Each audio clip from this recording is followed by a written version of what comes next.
1772 سال پہلے وید ویاس جی نے جو بھوشیہ پران لکھا اس کا یہ شلوک اٹھائیے جس کے اندر صاف طور پر کلیئر کیا گیا ہے کہ شودرو برہمن تامتی، کوئی بھی آدمی پرماتما کے سر سے پیدا نہیں ہوتا ہے.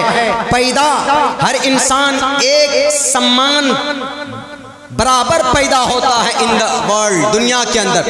کوئی پیدائشی اعتبار سے بڑا نہیں ہوتا کہ یہ پیدائش ایشور اس کو بڑا بنا کر بھیج رہا ہے کہ یہی پی ایم بنے گا، یہی سی ایم بنے گا، یہی مکھیا میں ایم ایل اے اور ایم پی یہی بنے گا. نہیں، بلکہ کوئی بھی آدمی اپنے کرم سے، اپنے عمل سے بڑا ہوتا ہے، اپنے کام سے بڑا ہوتا ہے. ایگزامپل دیتا ہوں آپ کو اس منتر کا ادھارن.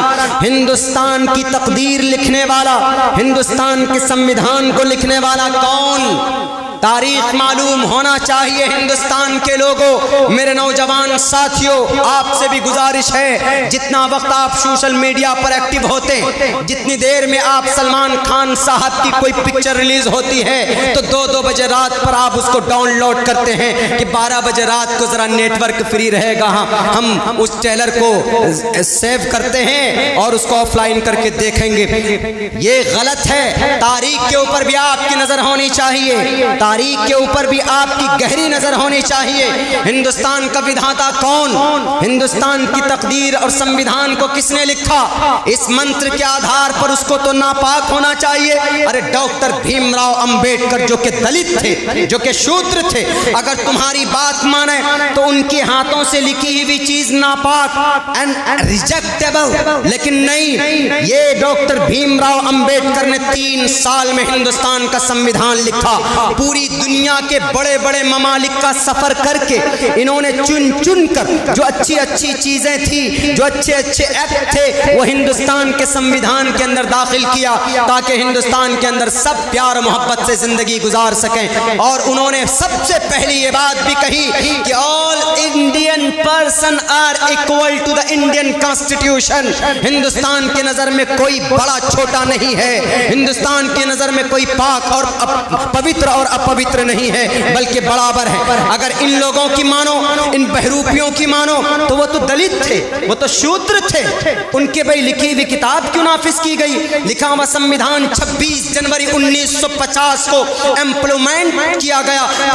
پورے ہندوستان کے اندر ہندوستان کا یہ قانون نافذ کیا گیا. ہم اسی دن کو 26 جنوری کے نام سے یاد کرتے ہیں، ریپبلک ڈے کے دن سے ہم اس کو یاد کرتے ہیں. 15 اگست 1947 میں ہمارا ملک آزاد ہوا تھا.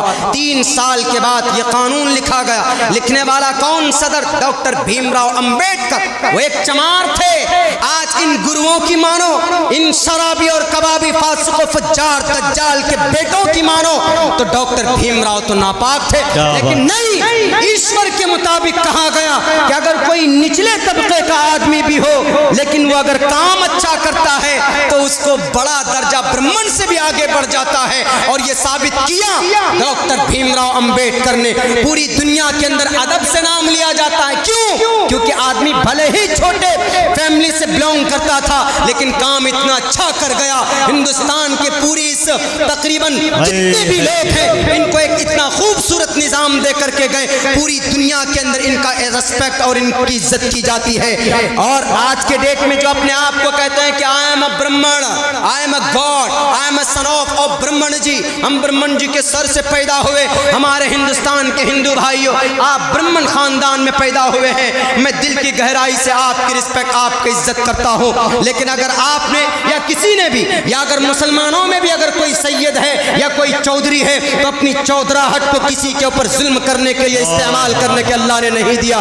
اگر آپ برہمن ہیں تو اچھی بات ہے، لیکن اگر اس برہمن کو آپ نے گائے کے نام پر لوگوں کو مارنے کے لیے اگر استعمال کیا، اگر آپ نے اپنے اس عہدے کا استعمال مندر مسجد کے نام پر لڑانے کے لیے کیا، اگر آپ نے اپنے اس عہدے کا استعمال کہیں ابھی گڑگاؤں کے اندر ابھی ایک گھرانے کو 10 لوگوں کی ایسی بے رحمی کے ساتھ پٹائی کی گئی، جب پیٹنے کے لیے وہ بے لگام گھوڑے آئے تھے،